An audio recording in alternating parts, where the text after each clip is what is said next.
हर हर महादेव, जय माता दी।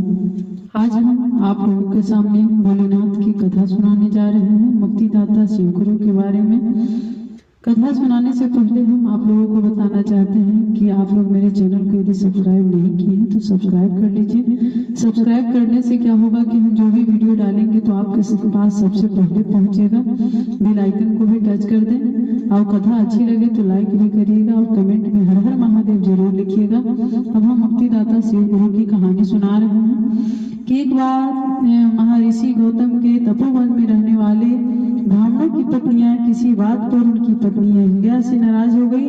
उन्होंने अपने पतियों को ऋषि गौतम का अपकार करने के लिए प्रेरित किया। उन ब्राह्मणों ने इसके निमित्त भगवान श्री गणेश जी की आराधना की। उनकी आराधना से प्रसन्न हो गणेश जी ने प्रकट होकर उनसे वर मांगने को कहा। उन ब्राह्मणों ने कहा, प्रभु यदि आप हम पर प्रसन्न हैं तो किसी प्रकार का ऋषि गौतम को इस आश्रम से बाहर निकाल दें। उनकी यह बात सुनकर गणेश जी ने उन्हें ऐसा वर मांगने के लिए समझाया, किंतु वे अपने आग्रह पर अटल रहे। अंततः गणेश जी को विवश होकर उनकी बात माननी पड़ी। अपने भक्तों का मन रखने के लिए वे एक दुर्बल गाय का रूप धारण करके ऋषि गौतम के खेत में जाकर रहने लगे। गाय को फसल चरते देखकर ऋषि बड़ा नरमी के साथ हाथ में तृण लेकर उसे हाँकने के लिए लपके। उन तृणों का स्पर्श होते ही वह गाय वहीं मरकर गिर पड़ी। अब तो बड़ा हाहाकार मच गया। सारे ब्राह्मण एकत्र हो गो हत्यारा कहकर ऋषि गौतम की बुरी बुरी भर्त्सना करने लगी। ऋषि गौतम इस घटना से बहुत आश्चर्यचकित और दुखी थे। अतः उन सारे ब्राह्मणों ने उससे कहा कि तुम्हें यह आश्रम छोड़कर अन्यत्र दूर चले जाना चाहिए। गो हत्यारे के निकट रहने से हमें भी पाप लगेगा। विवश होकर ऋषि गौतम अपनी पत्नी अहिल्या को लेकर के साथ वहां से एक कोस दूर जाकर रहने लगे। किंतु उन ब्राह्मणों ने वहां भी उनका रहना दूभर कर दिया। वे कहने लगे कि गो हत्या के कारण तुम्हें अब वेद पाठ और यज्ञ आदि के कार्य करने का कोई अधिकार नहीं रह गया। अत्यंत कातर भाव से ऋषि गौतम ने उन ब्राह्मणों से प्रार्थना की कि आप लोग मेरे प्रायश्चित और उद्धार का कोई उपाय बताएं। तब उन्होंने कहा, गौतम तुम अपने पाप का सर्वत्र सबको बताते हुए 3 बार पूरी पृथ्वी की परिक्रमा करो, फिर लौटकर यहाँ 1 महीने तक व्रत करो। इसके बाद ब्रह्मरी को 101 परिक्रमा करने के बाद तुम्हारी शुद्धि होगी।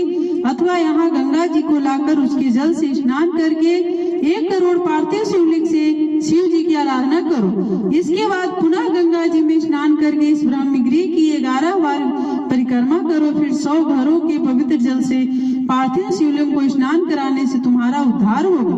ब्राह्मणों की कथा अनुसार महर्षि गौतम ने वे सारे कृत्य पूर्ण करके पत्नी के साथ पूर्णतः तल्लीन होकर भगवान शिव की आराधना करने लगे। इससे मत प्रसन्न हो भगवान शिव ने प्रकट होकर उनसे वर मांगने को कहा। महर्षि गौतम ने उनसे कहा, भगवान मैं यह चाहता हूँ कि आप मुझे गो हत्या के पाप से मुक्त कर दें। भगवान शिव ने कहा, गौतम तुम सदैव सर्वथा निष्पाप हो। गो हत्या तुम्हें छल पूर्वक लगाई गई थी। छल पूर्वक ऐसा करवाने वाले तुम्हारे आश्रम के ब्राह्मणों को मैं दंड देना चाहता हूँ। गौतम ने कहा, प्रभु उन्हीं के निमित्त से तो मुझे आपका दर्शन प्राप्त हुआ भोलेनाथ। यदि वो लोग ऐसा नहीं करते तो क्या आप हमें दर्शन देते? तो भोलेनाथ हंसने लगे। उन्हीं के निमित्त से तो मुझे आपका दर्शन प्राप्त हुआ। अब उन्हें मेरा परम हित समझकर उन पर क्रोध आप ना करें, उन्हें माफ कर दें भोलेनाथ। भोले बाबा ये सुनकर बहुत खुश हुए और गौतम को आशीर्वाद दिए। तथास्तु कह करके भोलेनाथ चले गए। यही है मुक्तिदाता शिव गुरु का फल, शिव गुरु की कहानी। भोले बाबा का पूजा करें। भोले बाबा सब पर दया करते हैं, पल पल में दया करते हैं। वो देवों के देव महादेव हैं। भोले बाबा को चाहे जैसे भी आप याद करें, भोलेनाथ आपको हमेशा मदद करेंगे। शिव गुरु के रूप में याद करें या भोलेनाथ के रूप में याद करें, किसी भी रूप